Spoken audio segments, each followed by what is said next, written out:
Bonjour à toutes et à tous, est-ce que vous allez bien? Moi je vais bien. Et je vous retrouve pour une vidéo un peu spéciale que je pensais pas nécessairement faire. Quand j'ai ouvert la chaîne, il n'y a pas très longtemps, il y a à peine quelques jours, je pensais me concentrer sur une de mes passions qui était la collection de cartes. Et notamment maintenant les cartes de catch, et notamment les WWE. Euh, je pensais pas nécessairement faire des vidéos sur d'autres choses, telles que ce que vous voyez là devant moi. C'est-à-dire des figurines, ou on peut dire des jouets, pour un cas comme celui-ci. Je suis aussi un gros collectionneur de figurines. J'ai des jolies collections à la maison, des choses que j'expose et que j'aime beaucoup regarder, mais je ne sais pas si c'est quelque chose que je voulais nécessairement partager sur la chaîne. Mais bon, je vais discuter avec ma compagne quand j'ai reçu cette boîte là il y a une petite heure. Et c'est elle qui m'a dit ah bah vas-y hein. Ça pourrait être marrant et c'est un peu peut-être comme moi où avant de faire l'achat je vais voir un peu ce qu'il y avait sur YouTube, ça peut peut-être aiguiller des gens. Donc voilà, on se retrouve pour la première ouverture d'une figurine sur la chaîne. Alors je sais pas si on va dire figurine, action figure ou autre. C'est du Transformers. Je suis pas un gros spécialiste de Transformers, mais j'aime bien. J'aime bien. C'est pas nécessairement les films qui m'ont mis dedans. Je crois que j'ai eu deux trois Transformers quand j'étais petit, pas grand chose, mais j'ai regardé un peu le dessin animé G1 ou G2, je sais pas vraiment quand j'étais aussi gamin, mais j'ai pas des gros souvenirs. Mais j'ai toujours bien aimé les concepts de robots, ce genre de choses. Il y a des formes qui me plaisaient bien. Moi, je suis un collectionneur de modèles kits, de style Gunpla, j'adore monter ce genre de choses. Je trouve ça super sympa. Et Transformers, ça faisait longtemps que j'avais envie de faire au moins une acquisition. Mais par contre, pour savoir quoi prendre, c'était un peu compliqué. Je voulais pas nécessairement des figurines qui étaient typées anime de l'époque, parce qu'elles ont une forme un peu simple, un peu cubique, justement, qui n'étaient pas assez détaillées.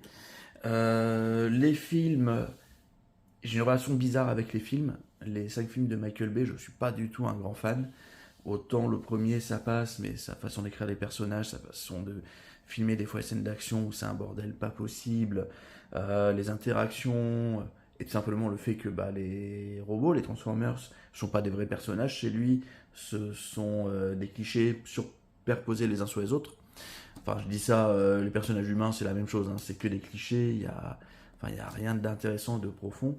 Mais voilà, il y a les designs aussi étaient un peu spéciaux dans les films, n'étaient pas inintéressants. Je trouve toujours les films sont magnifiques en termes d'effets spéciaux, mais j'ai jamais été un fan. Et plus ça avançait, et plus ça a été catastrophique pour moi.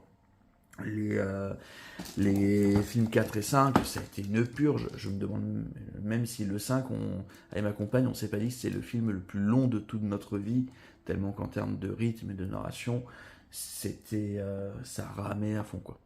Donc du coup, ça a été compliqué de trouver quelque chose. J'ai su au bout d'un moment que ce qui me plairait, ce serait des robots qui étaient plutôt typés Bumblebee. Le film Bumblebee, par contre, je l'ai beaucoup apprécié. Que ce soit dans la façon de représenter les personnages, les nouveaux designs qui sont à mi-chemin entre ce qu'il y avait dans les animes d'avant, mais avec un sens du détail plus profond et tout, donc un peu plus, qui sont vraiment à mi-chemin, oui, entre l'anime et entre les films de Michael Bay et les personnages que j'ai trouvé très attachants et tout. J'ai adoré ce film-là.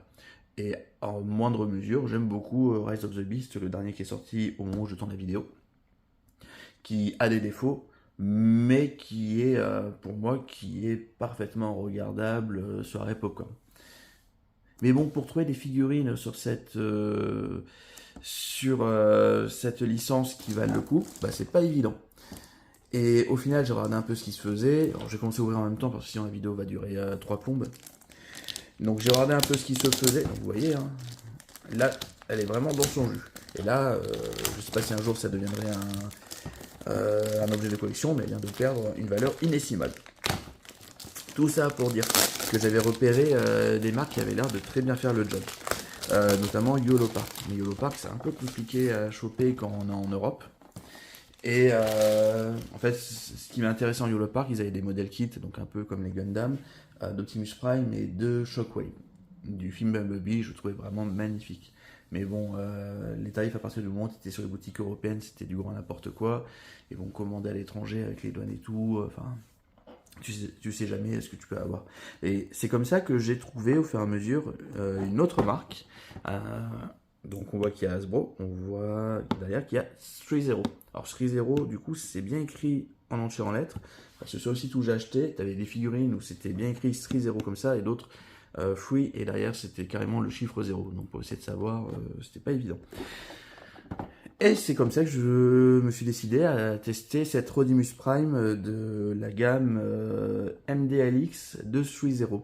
La gamme MDLX, donc comme vous voyez, ce sont des figurines qui sont déjà imposantes, mais c'est un peu la gamme un peu en dessous qualité, surtout taille, de la gamme principale de cette marque-là. Donc je connais pas vraiment. J'ai juste regardé des vidéos jusqu'à maintenant sur internet anglophone. C'est pour ça que je me suis dit ce serait intéressant de partager avec vous la découverte de cette figurine. J'essaie de voir que je reste toujours dans le cadre parce que bon, habituellement je suis pas, je filme des choses qui sont beaucoup plus petites. Du coup là vous pouvez voir où a été achetée la figurine. C'est une excellente boutique toulousaine et en ligne. Rodimus Prime, j'ai vu d'excellentes critiques dessus, très détaillé, il fait partie des meilleurs de cette collection. Et je trouvais que c'est une collection qui semblait du coup avoir un bon rapport qualité-prix. Donc on voit la boîte, je vais pas passer 2 heures sur la boîte, c'est surtout ce qui est à l'intérieur qui nous intéresse. Rodimus Prime, qui est un personnage que je connaissais pas énormément, donc Rodimus ou Hot Rod. Alors, on le connaît dans les films sous le nom de Hot Rod parce qu'il a été dans le film The Last Night. Comme j'ai dit, film dégueulasse et personnage qui n'est pas du tout respecté, qui n'a rien à voir avec ce qu'il est censé être dans l'anime. Si je me souviens bien, je suis pas un spécialiste. Un peu la plupart des grosses connaissances que j'ai, c'est parce que moi j'aime beaucoup.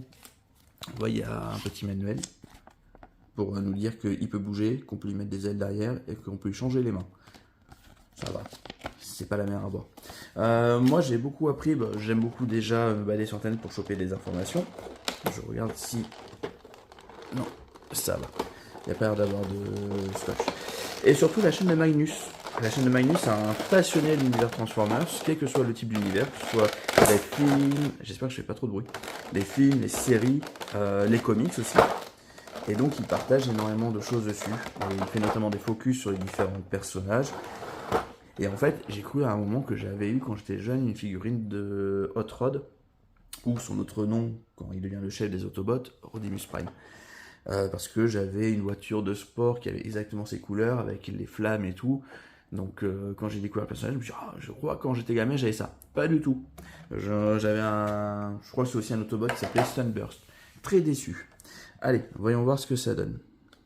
Donc on voit que nous avons 1, 2, 3, 4. Nous avons 4 jeux de main. Non, 5 jeux de main, excusez-moi, j'avais même pas fait attention à celle-ci. Donc on peut vraiment... Alors, je regarde, est-ce qu'on voit bien à l'écran? Est-ce qu'il y a besoin de faire des focus? On arrive à faire des focus. Donc les mains ne bougent pas. C'est vraiment du fixe. Mais de ce que je vois, c'est plutôt bonne qualité. La peinture est jolie. C'est pour ça aussi que ce sont des figurines qui m'ont intéressé dans cette marque-là.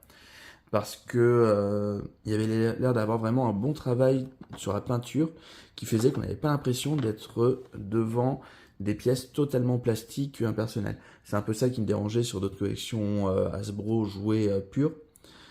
Là, j'ai l'impression de retrouver un peu ce que je fais lorsque je monte un Gundam, quoi. C'est-à-dire que il y a une couche mat qui était appliquée par-dessus. Là, tout ce que vous voyez en noir, c'est ce qu'on appelle du panel lining. Donc c'est le fait de mettre de l'encre noire dans les interstices, dans les creux, afin de renforcer les détails. Et franchement, c'est très propre, c'est super bien fait. J'aime beaucoup les couleurs. Voyons voir les armes. Hop là. Bon, par contre... Voilà.